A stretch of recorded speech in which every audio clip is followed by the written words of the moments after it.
Actually, it's our last day, and we're here for traveling, so I didn't have too much time to dedicate to my hobbies, but I managed to get a little bit of time to go to this yarn shop. I guess it's the major yarn shop here in Brussels, which is called Sip and Knit. It's a regular yarn shop, but they have mostly European yarns, and I guess they will also have some local yarns, or at least local undyed yarns that I could see.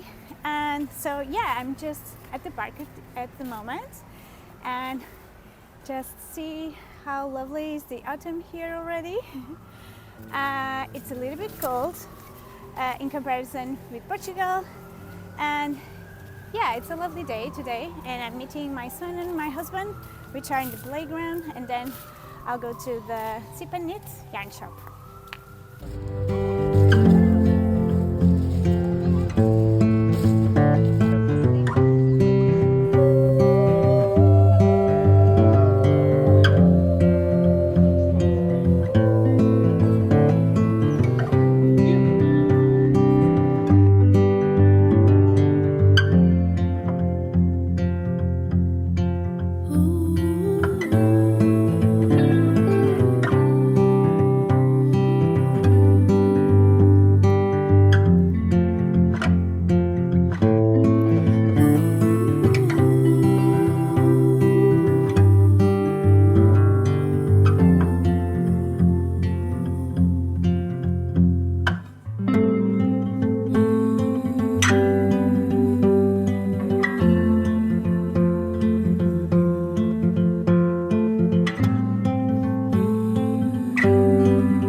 I'm back from Brussels, and it was a very lovely family traveling period that we got to enjoy as a family. I have to say that I'm a little bit out of the weather the last few days because my husband got a cold when we arrived here in Portugal, and for a few days I thought I would be okay, but yesterday I got into it. It is a bit of a cold. I got a throat pain, and my son is quite okay, but I don't know if he will also get something. That's why I'm joining my tea, because we got to experience early autumn in Belgium, but here in Portugal we still have maybe 24 degrees Celsius. Last week we arrived on last Saturday, and last Saturday was about 30 degrees Celsius here in Portugal. So as you can see, we're having still summer weather. This is quite normal in early October here in Portugal. What I think gets me into the autumn mode is not actually the weather, it's more the light that is different, and I sense it's changing about the middle of August. I don't want to rush my seasons, but I have to say I started to feel something changing around the middle end of August. So yeah, we're having still hot temperatures here in Portugal, but we got to experience a little bit of early autumn in our time in Brussels. As you can see, I went to one yarn shop when you were in Brussels. We didn't have nothing planned regarding our hobbies, because this would be a traveling time for our family, and as we have a toddler, it's a little bit challenging because we have to be very, focused on him and try to get him into different activities for him to enjoy, because we really want him to link these travel times with a good experience. So our focus is always our family time and not other things. We might go back one day and experience other types of things, but yeah, my time was mainly focused on my family this time. And because of that, I only get to go to one yarn shop in Brussels, which is Sip and Knit, which is located in Sokol. Sokol, I don't know how you can pronounce it, but it's a little bit out of the city center, it's good because the city center is so busy. But on the other side, you can see that knitting is not part of this city community history, I guess. It's not part of their cultural day-to-day. It might be for the residents, but it's not part of the city cultural events. And it's at least not as it happens in other countries like Denmark or Finland or Norway.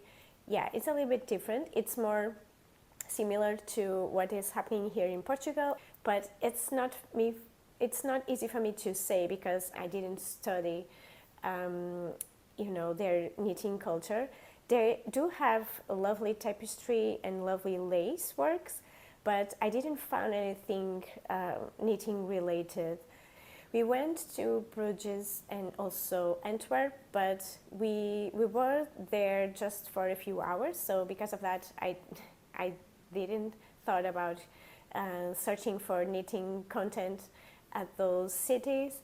And I only had the time to visit Sip and Knit, as you saw in the video, and I really liked it. They do have these mostly European yarns, and they have a lot of French yarns that you can only find maybe in these locations, France, or maybe Belgium, Luxembourg, and so on.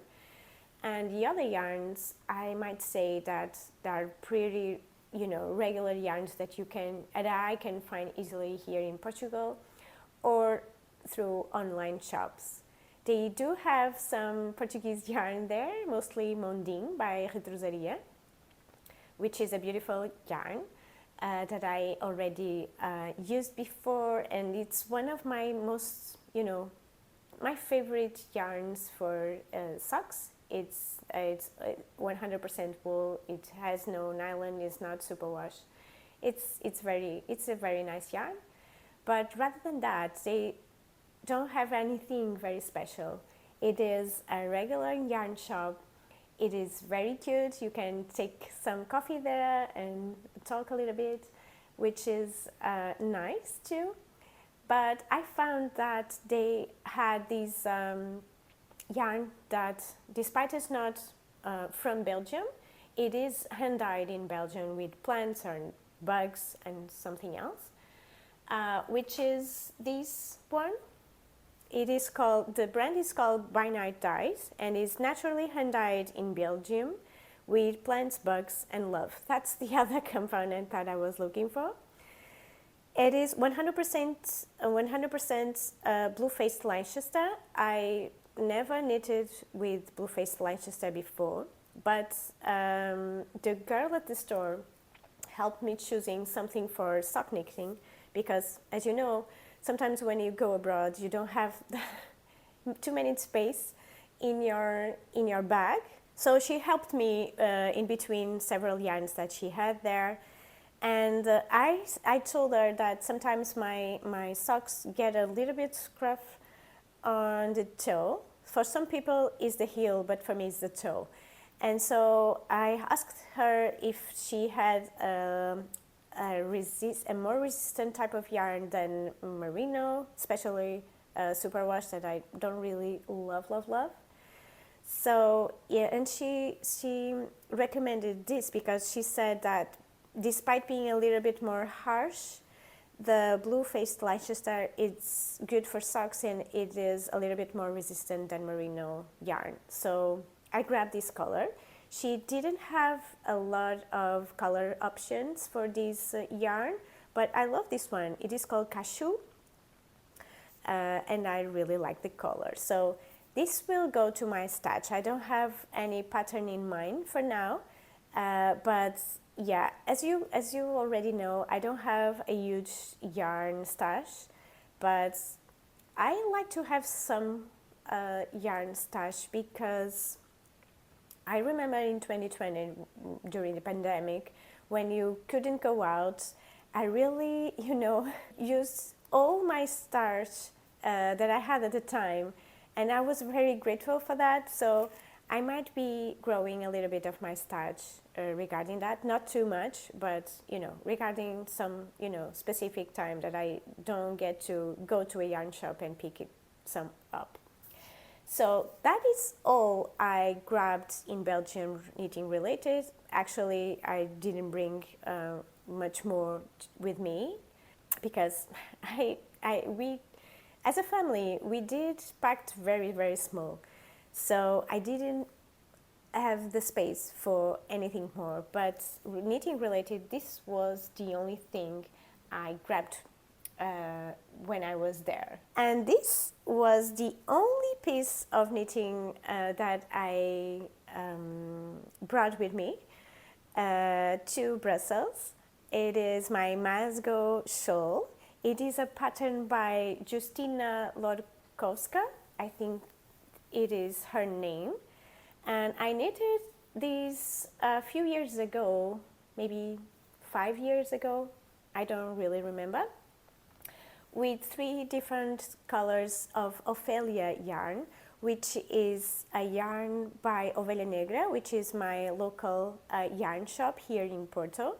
And I use 3 different colors. 2 of those are very similar, a cream one and a gray one, as the main color.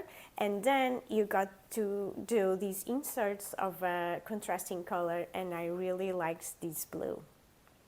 I actually don't remember the names of the color shades anymore, but yeah, as you can see, I'm still wearing my t-shirts, but it is very good for me to have these layering pieces. That's why I think shawls are very nice pieces for early autumn and spring here in Portugal. It reinforces me that I really need to work on some pieces with a wool blend with cotton or linen or silk in the future, because I don't really have too much of a transitional weather pieces. I tend to go from summer knits to full winter knits, and but here in Portugal we do get this transitional weather for a long period of time. We only get this harsh autumn weather maybe near the end of the month of October. So yeah, we in September and the beginning of October we really need these transitional weather pieces. So I might work on that in the next year, because as you know I already have a lot of plans for this autumn winter season.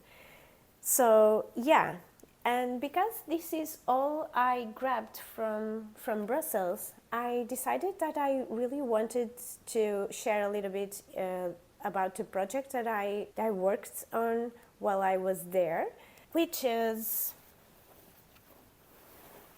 the Frankie Sweater Junior by Petite Knit, and I'm working it for my son. The day before we flew to Brussels, I made my swatch, and this is as little I could get because I was in a rush, but fortunately it was on gauge, so I didn't have to mess with the the needles that I would use to knit it. So yeah, I was very glad, because as soon as I got there in the evening, I started to knit the sweater. So this is the amount of work I've been able to do, maybe less 10 centimeters that I've been working during this last week after arriving in Portugal. I didn't get to do too much in the last few days because I was starting to feel very poorly, so yeah, I wasn't able to do it. But yeah, I made quite of progress while I was in Brussels. And yeah, I share it already on my plans for autumn and winter, but the yarn I'm using is the Double Sunday by Sanders Garn, and this is, let me see, yeah, I don't have the colors here, but I think this is almond and this is the main color. This is sky blue or soft blue, I don't really remember. This is electric blue, and this is my that orange feeling. Yeah, the original pattern has 5 contrasting colors. I decided to go for only 3 of those, but I really like lots of projects that I've been seeing of this sweater with just 1 contrasting color. Actually, Petite Knit released the adult version of the Frankie sweater, and she used this type of soft blue with chocolate or brown bear color, which is a lovely combination that it's giving me a 90s 90s vibes, because I remember when I was about 12 there was a trend in fashion of using this soft blue with the brown, and this color combination was everywhere. So, but I really liked the combination. I didn't do any alterations. The only alterations I did, which is not a very big one, it was that I knitted a few more rows here in the neck, because I saw that the adult version has a little bit of turtleneck. It's not actually a regular turtleneck, but it is a little bit taller than the junior version, and I liked that. But I was a little bit conscious about it, so I didn't go full with the amount of rows I added, just because I know kids don't have the same length of a neck as adults do, so I decided to just add a few rows instead, and then you had a few short rows and start to work the raglan increases, and for now it is a regular raglan construction sweater. It's very soft. I'm really liking the consistency of the yarn. I think it's very warm to wear here in Portugal until maybe end of November. But I thought about it as, my son could use it as a new sweater at Christmas time, around Christmas time. So I think it will do for that time. And it's not a Christmas sweater, as you can see, but he might start to wear it around that time. But yeah, I already tried it on him and it looks so nice. So I'm very glad to end this very soon, so he can wear it as much as possible this year. So yeah, I think that's all for today. It will be a smaller video than usual. I thought about joining other things and talking about my acquisitions and the projects that I already finished during the past few weeks, but I decided that this could be a traveling related vlog. So yeah, I decided to make it its own and then share with you a longer video with all my work in progress, finished projects, and acquisitions in the future. So I hope you liked this traveling video, which is a little bit different from what I've been doing until today. And I hope my voice will get normal for the next video in the future. I hope you are catching up on your knitting, because knitting season is here, and that you will join me on the next video. Bye!